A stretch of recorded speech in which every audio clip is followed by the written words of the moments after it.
Therefore, be shrewd as snakes and as innocent as doves.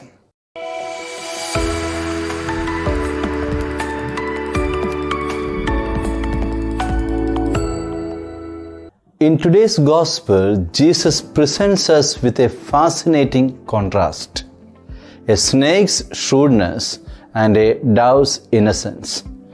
Though seemingly opposite, these two creatures represent the balanced nature Jesus desires for his disciples as they boldly take up the challenges of living out their faith.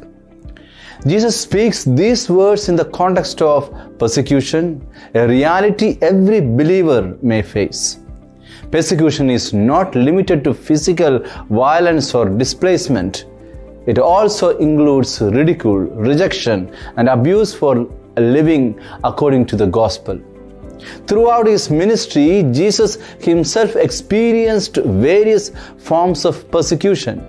His life was marked by opposition, yet he faced these challenges with wisdom from knowing his mission and the hour. The snake, often viewed with suspicion, here symbolizes wisdom and caution. Jesus wants us to be wise and discerning, especially when facing danger. Like Jesus, who avoided premature confrontations that would lead to his death before the appointed time, we too are called to be prudent. On at least 8 occasions, for example, Luke chapter 4, 16 to 30, Matthew 12, 1 to 14, Jesus escaped the attempts on his life, demonstrating that wisdom sometimes means knowing when to withdraw and avoid unnecessary risks.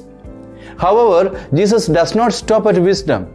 He also calls us to be innocent as doves. The dove, a symbol of peace and purity, represents the other aspect of our discipleship. We are to trust in God, recognizing our dependence on Him.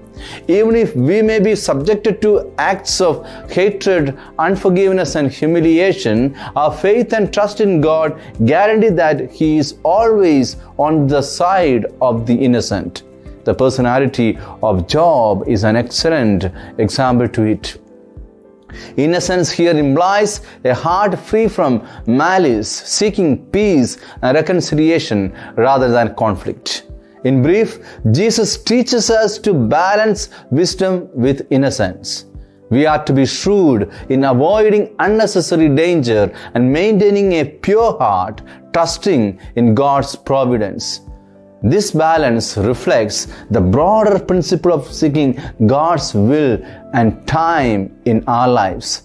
Just as Jesus waited for his hour designated by the Father, we too must seek God's guidance in our actions, avoiding self-imposed dangers that come from acting on our own will.